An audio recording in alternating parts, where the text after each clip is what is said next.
Between 1900 and 1914, Africa was totally gone, dominated.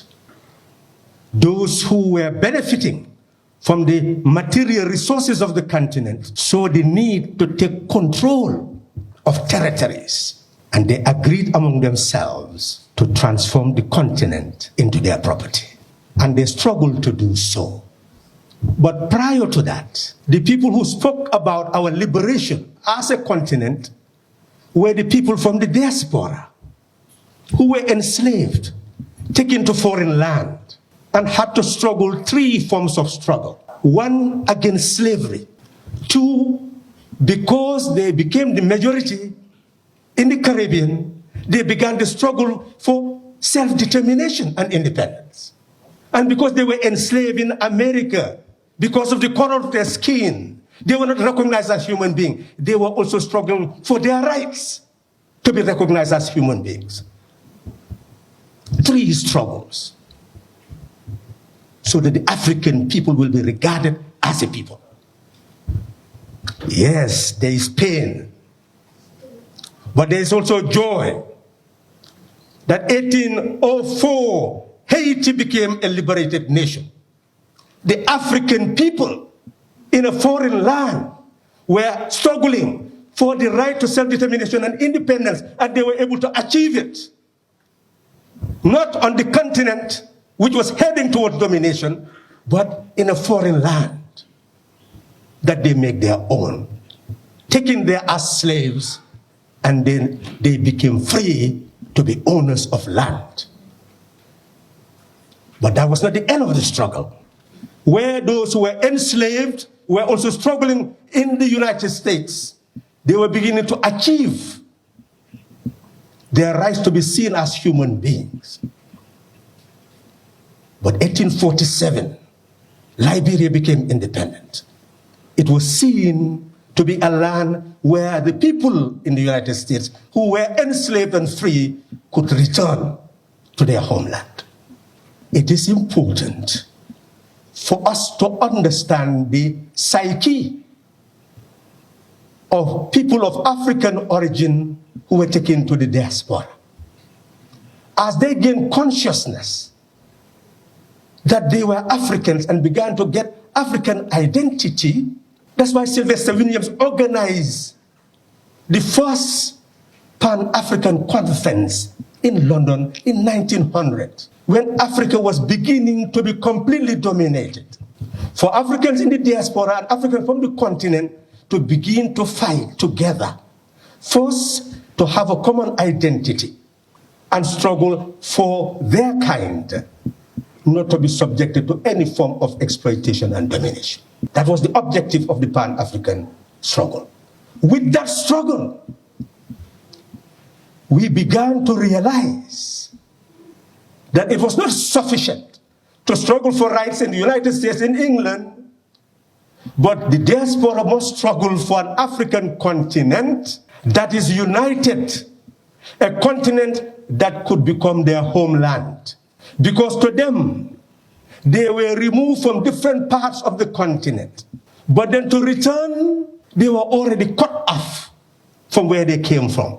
They no longer knew which part of the continent they would return to. So the only meaningful return to them was to struggle for a continent that was united, that became their homeland, so that they would return to that continent.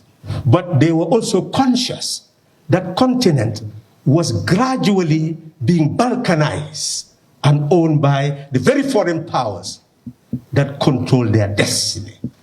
So the Garveys and Du Bois saw the need to move towards working together with Africans on the continent to struggle for our common liberation. That is where Pan-Africanism came into being. In 1919, Du Bois saw the need for a Pan-African Congress to be convened at a time when the world powers had engaged in a world war, destroyed each other, and sat in Versailles in order to determine how to get reparation from each other. But people of African descent knew that all they were there to do was to change the equation so that those who were defeated now will surrender their colonial territories to those who were the victors. And in doing so, they will continue to colonize us and dominate us and live at our expense. Therefore, they saw the need that at that conference, they will also hold a Congress to refuse for them to continue to achieve their goal of the collective domination or subjugation of the African people. And that is why they came up with their own charter and called for the League of Nations to have a trusteeship system where those countries that were colonized by the powers that were defeated will not be taken over wholesale by those who were the victors, but would gradually allow them to be on a trusteeship system where gradually they will attain the right to self-determination and independence. That was the work of the Pan-Africanists. And that's why all these countries that were under the German domination went through a trusteeship system. The African people in the diaspora and Africans from the continent came to the realization that the African people will never earn dignity unless we unite and build a continent that can ensure that our self-determination will lead to self-reliance, that we are capable of managing our own affairs. That is why they were struggling for a united Africa, because they saw the need for a continental bank, because they have learned from defeated Europe. Europe engaged in Second World War, devastated itself, crumbled, and had to go to beg for support from the United States that was not very much involved in the war. That's what brought about the Marshall Plan. They told them, go and unite and come to us to beg. Then we'll be able to assist you. And that's where Europe developed a plan, an economic recovery program, where they saw how to link the European economies, have the European Investment Bank, create the International Bank for Reconstruction and Development, the World Bank, as well as the IMF. These were not institutions created for us and in our interest. It was for them and in their interest. And they started to assist each other in their trade. The World Bank will assist countries so that they can build the productive base of their economy, their energy systems, and have full self-sufficiency, while the IMF will give loan to some of them so that they can buy goods from the others so that they can trade with each other. Nkrumah told the African leaders that arising out of colonialism, we had no banking system that will give the resources we need to build our industries, to build our agricultural systems. Therefore, we have to create those institutions ourselves. And Balkanized will not be able to do that. But because each leader wanted to be a leader of a particular country so that you can be seen as the president of that country, they said that was a prestigious project, and that was thrown aside. And we continue to get loans from the World Bank, get loans from the IMF, and we pay them. And not only that, countries began to build up their own systems because they have gathered the information that you can build an investment bank and give loans to others, they pay you with interest, and you continue to expand the base of your economy at their expense. And Africa that said that it was going to create an African Development Bank, shareholding, so much so that other countries' shares will be more than what the Africans were paying. That is the problem. The problem is the poverty of the mind. It's not poverty of resources. Which Africa are you struggling to have automatic citizenship of? It does not exist.